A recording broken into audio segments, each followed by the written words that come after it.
कोलकाता में आज सीएम ममता बनर्जी चुनावी अभियान का आगाज करेंगी और पहले ही दिन ममता बीजेपी को महिलाओं के खिलाफ अपराध के मुद्दे पर घेरने की कोशिश करेंगी। अंतर्राष्ट्रीय महिला दिवस पर मुख्यमंत्री ममता महिला सुरक्षा के मुद्दे पर ही मार्च करने जा रही हैं। इसके जरिए ममता बीजेपी पर पलटवार करेंगी। पीएम मोदी ने कल बंगाल में महिला सुरक्षा का मुद्दा प्रमुखता से उठाया था। इसी का जवाब देने के लिए ममता ने अपना यूपी प्लान बनाया है। पीएम की रैली में आरोपों के साथ बीजेपी ने बंगाल में हाल ही में कई बार महिला सुरक्षा का मुद्दा उठाया है। पार्टी ने उत्तरी 24 परगना की 85 साल की बुजुर्ग महिला पर हमले का आरोप लगाकर बंगाल सरकार पर सवाल उठाए थे। बीजेपी ने कोलकाता और राज्य के कई अन्य शहरों में महिला अपराध को लेकर पोस्टर वॉर भी शुरू किया था। इसी मुद्दे की काट के लिए ममता ने इस बार ज्यादा महिलाओं को टिकट भी दिए हैं।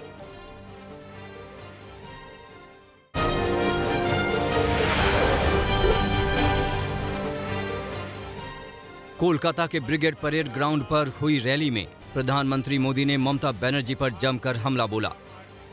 मोदी ने कहा कि इस चुनाव में बंगाल में ममता सरकार का खेल खत्म हो जाएगा। भ्रष्टाचार को लेकर ममता बनर्जी पर हमला बोलते हुए पीएम ने कहा कि ममता बनर्जी को जवाब देना चाहिए कि आखिर वो लोगों की दीदी से सिर्फ भतीजे की बुआ कैसे बन गई। इसके बाद पीएम मोदी ने नंदीग्राम सीट पर ममता बनर्जी की हार का भी दावा किया। पश्चिम बंगाल विधानसभा चुनाव की सरगर्मियों के बीच अभिनेता मिथुन चक्रवर्ती बीजेपी में शामिल हो गए। कोलकाता के ऐतिहासिक ब्रिगेड ग्राउंड में पीएम नरेंद्र मोदी की रैली में मिथुन ने बीजेपी का झंडा थाम लिया।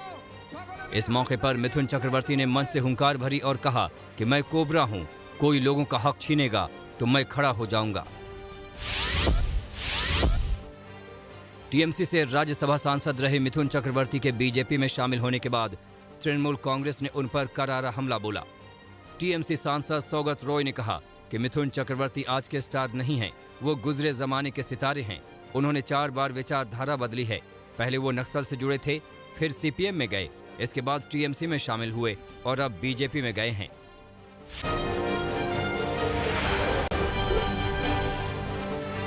ममता ने भी रविवार को बीजेपी के तमाम आरोपों पर जोरदार हमला किया। सबसे खास बात यह है कि ममता ने गैस और तेल के दाम को चुनावी मुद्दे में बदल दिया है। सिलीगुड़ी की सड़क पर पैदल चलकर ममता ने पूछा कि सोनार बांग्ला का सपना दिखाने वाली सरकार महंगाई पर क्यों कुछ नहीं बोलती, गैस और तेल के दाम पर इतना सन्नाटा क्यों है।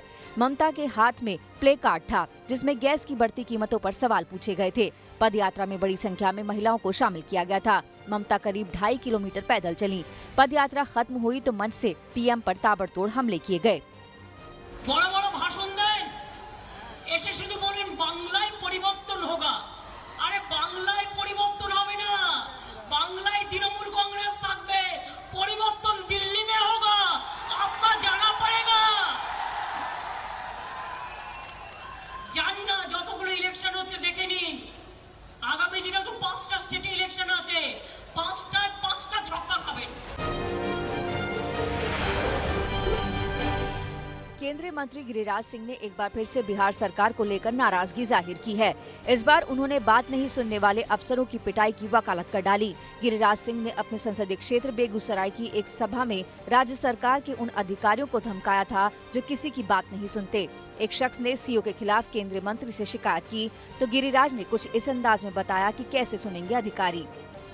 मनोबल को ऊंचा रखिए, हमें की करिए, देखो न सुनबे नहीं करे छे, नहीं सुने छे तो दू बात से लेकर मारो न, नहीं सुने छे। बिहार के सीएम नीतीश ने गिरिराज के बयान पर ऐतराज जताया है। उन्होंने कहा कि ऐसे बयान को जायज नहीं ठहराया जा सकता। गिरिराज सिंह ये कहते हैं कि अगर अधिकारी काम नहीं करे तो उनकी पिटाई की जाए। क्या आपको लगता है कि आपके अधिकारी उन्हीं से पूछिए। पिटाई शब्द बोलना कहीं से न्यायोचित है, उचित शब्द है, ये उन्हीं से पूछिए। पश्चिम बंगाल में विधानसभा चुनाव से पहले पाला बदलने का खेल जारी है। खबर है कि दक्षिण 24 परगना के सतगछिया से तृणमूल कांग्रेस की विधायक सोनाली गुहा आज बीजेपी में शामिल हो सकती हैं। बताया जा रहा है कि मुकुल रॉय की मौजूदगी में सोनाली गुहा बीजेपी में शामिल होंगी। सोनाली गुहा चुनाव में टिकट कटने से नाराज हैं। तमिलनाडु के दौरे पर पहुंचे गृह मंत्री अमित शाह ने कन्याकुमारी में रोड शो किया। इसके बाद अमित शाह केरल पहुंचे, जहां वो त्रिवेंद्रम में चुनावी रैली में शामिल हुए। अमित शाह ने तिरुवनंतपुरम में श्री रामकृष्ण आश्रम का दौरा किया और आश्रम के संतों से मुलाकात कर उनका आशीर्वाद लिया। कृषि कानूनों के खिलाफ जारी आंदोलन के बीच कांग्रेस महासचिव प्रियंका गांधी मेरठ में किसान महापंचायत में शामिल हुई। मेरठ की पंचायत में प्रियंका गांधी ने केंद्र सरकार पर हमला बोला और किसानों को बेइज्जत करने का आरोप लगाया। प्रियंका गांधी ने कहा कि कृषि कानूनों के खिलाफ किसान लगातार आंदोलन कर रहे हैं और पीएम मोदी उनका हाल तक नहीं पूछ रहे। प्रियंका गांधी ने नए कानूनों को किसानों के लिए घातक बताया।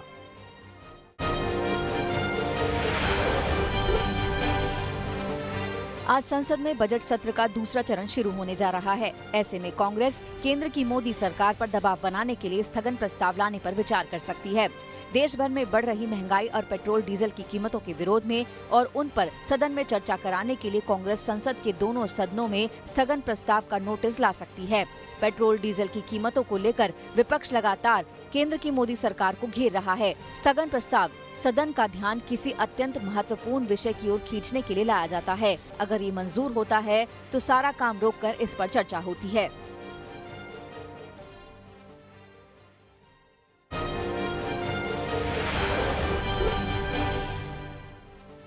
मुंबई में मनसुख हिरेन की मौत के मामले में महाराष्ट्र एटीएस ने हत्या का केस दर्ज किया है। मुकेश अंबानी को मिली धमकी के केस में स्कॉर्पियो के मालिक मनसुख हिरेन का शव संदिग्ध हालत में मिला था। शुरुआती जांच में पुलिस ने इसे खुदकुशी बताया था। बाद में उद्धव सरकार ने महाराष्ट्र एटीएस को मामले की जांच सौंप दी थी। महाराष्ट्र में कोरोना संक्रमण के केस बहुत तेजी से बढ़ रहे हैं। बीते 24 घंटे में महाराष्ट्र में कोरोना के मरीजों की संख्या 11,000 के पार पहुंच गई। महाराष्ट्र में कोरोना के 11,141 केस सामने आए हैं। इससे पहले लगातार 2 दिन प्रदेश में कोरोना के 10,000 से अधिक केस सामने आए थे। कोरोना के चलते महाराष्ट्र में 38 लोगों की मौत हुई है। कोरोना के बढ़ते खतरे को देखते हुए महाराष्ट्र में औरंगाबाद में 11 मार्च से 4 अप्रैल तक आंशिक लॉकडाउन लागू किया जाएगा। इस दौरान सुबह 6 से रात 9 बजे तक जीवन सामान्य रहेगा और 9 बजे के बाद नाइट कर्फ्यू लगाया जाएगा। इसके साथ शनिवार और रविवार को पूर्ण लॉकडाउन लागू रहेगा। हालांकि इस दौरान चिकित्सा सेवाएं, औद्योगिक क्षेत्रों और मीडिया को छूट दी गई है, जबकि शादी, धार्मिक समारोह, खेल और राजनीतिक कार्यक्रमों पर रोक रहेगी। दोहरी जिम्मेदारी निभाना एक मां को भारी पड़ा। ये महिला चंडीगढ़ ट्रैफिक पुलिस की कांस्टेबल हैं। उसे अब विभागीय जांच का सामना इसलिए करना पड़ रहा है क्योंकि वो अपने बच्चे को लेकर ड्यूटी पर पहुंची थी। मामले में महकमे के अफसरों का कहना है कि महिला कांस्टेबल के ड्यूटी पर देर से पहुंचने और गैर हाजिर होने की वजह से उनके खिलाफ जांच के आदेश दिए गए हैं। महिला कांस्टेबल प्रियंका अपने बच्चे को लेकर ड्यूटी पर पहुंची थी और उनका वीडियो वायरल हुआ था। आज अंतर्राष्ट्रीय महिला दिवस है। इस मौके पर यूपी की राजधानी लखनऊ में भव्य कार्यक्रम का आयोजन किया जाएगा। इस कार्यक्रम में मुख्यमंत्री योगी आदित्यनाथ के साथ प्रदेश सरकार की कई महिला मंत्री शामिल होंगी। इस मौके पर महिला स्वावलंबन की मिसाल पेश करने वाली 11 महिलाओं को सम्मानित किया जाएगा। कृषि कानूनों के खिलाफ आंदोलन के बीच किसान संगठन चुनावी राज्यों में बीजेपी के खिलाफ मोर्चा खोलने की तैयारी में हैं। भारतीय किसान यूनियन के प्रवक्ता राकेश टिकैत ने कहा कि वो 13 मार्च को कोलकाता जाएंगे और इस दौरान किसानों से मुलाकात करेंगे। किसान संगठनों ने दक्षिण के चुनावी राज्यों में भी सभाओं का ऐलान किया है। इस साल आईपीएल का आयोजन 9 अप्रैल से 30 मई के बीच होगा। बीसीसीआई ने टूर्नामेंट की तारीखों को लेकर जानकारी दी। टूर्नामेंट का आयोजन भारत में होगा और 30 मई को फाइनल मैच अहमदाबाद के नरेंद्र मोदी स्टेडियम में खेला जाएगा।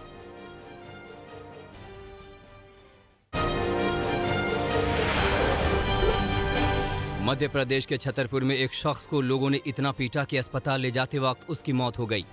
मामला ओरछा रोड थाना क्षेत्र के खंदेवरा गांव का है।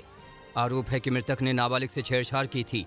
इसी से गुस्साए नाबालिग के परिजनों ने आरोपी को पकड़ा और बांधकर लाठी डंडों से इस कदर पीटा कि अस्पताल ले जाते वक्त आरोपी की मौत हो गई। वहीं मृतक के परिजनों ने आरोप लगाया है कि पुरानी लड़ाई के चलते ये हत्या की गई। मृतक के परिजनों ने शव को सड़क पर रखकर इंसाफ की मांग की है। पुलिस ने 2 लोगों को हिरासत में लिया है। उत्तराखंड के खटीमा में पुलिस को बड़ी कामयाबी मिली है। पुलिस ने यहां एक ऐसे गिरोह का पर्दाफाश किया है जो महंगी गाड़ियां चुराता था और नेपाल में गाड़ियों को बेच देता था। पुलिस ने 2 लोगों को गिरफ्तार किया है जिनके पास से 13 महंगी बाइक मिली हैं। आरोपियों ने ये बाइक बरेली, पीलीभीत, नैनीताल, हल्द्वानी, रुद्रपुर और खटीमा से चुराई थीं। पुलिस के मुताबिक सीसीटीवी में पुलिस को एक ही चेहरा बार बार दिख रहा था। पुलिस ने पड़ताल की तो आरोपी पकड़े गए।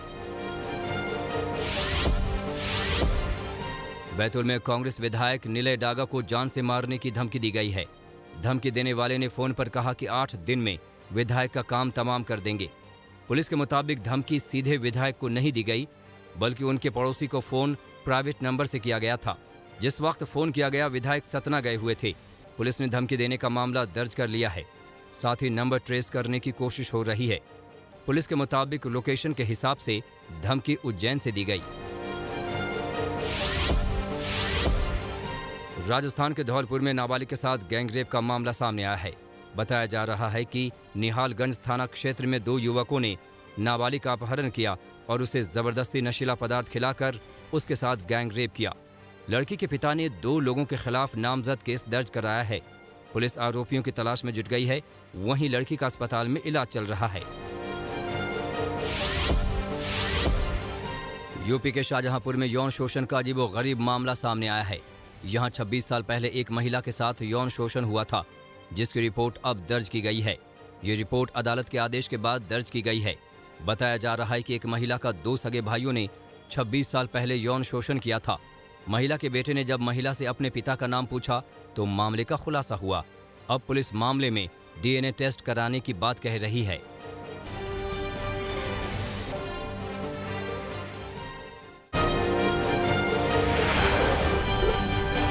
दिल्ली के वसंत कुंज में सड़क किनारे पेड़ों में आग लगने से हड़कंप मच गया।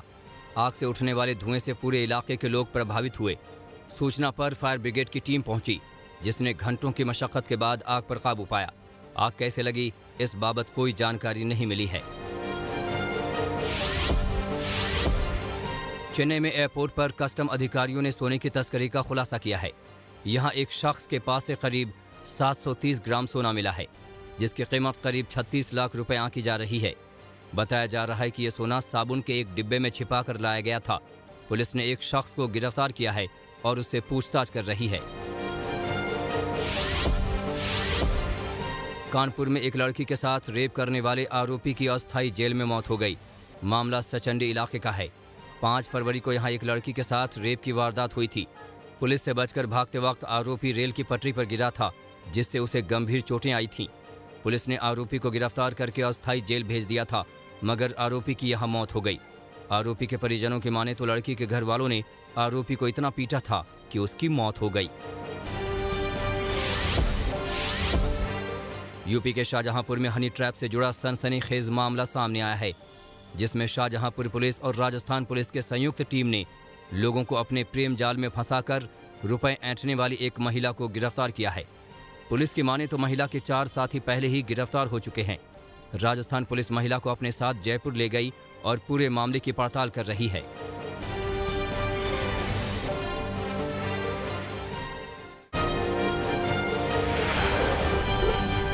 अमेरिका की ताइवान पॉलिसी पर चीन ने राष्ट्रपति जो बाइडेन से गुहार लगाई। कहा, ताइवान को समर्थन देने वाली ट्रंप समर्थित नीतियों को बाइडेन प्रशासन खत्म करे। 1949 में चीन से अलग हुए ताइवान को चीन ने अपना अभिन्न हिस्सा बताया। अमेरिका से परमाणु समझौते पर जारी तनाव को लेकर आयरलैंड और ईरान के विदेश मंत्रियों ने तेहरान में बैठक की। 2015 परमाणु समझौते में सहायक की भूमिका में आयरलैंड था। 2018 में भी समझौते में ईरान ने यूरेनियम की क्षमता को कम करने पर सहमति जताई थी। अब समझौते पर बने रहने से इनकार कर रहा है। नमस्कार, मैं हूं अंजना ओम कश्यप। हमें उम्मीद है ये वीडियो आपको पसंद आया होगा। लेटेस्ट खबरों के लिए यूं ही देखते रहिए आज तक, और इस वीडियो के पसंद आने पर लाइक, शेयर एंड सब्सक्राइब करना ना भूलें।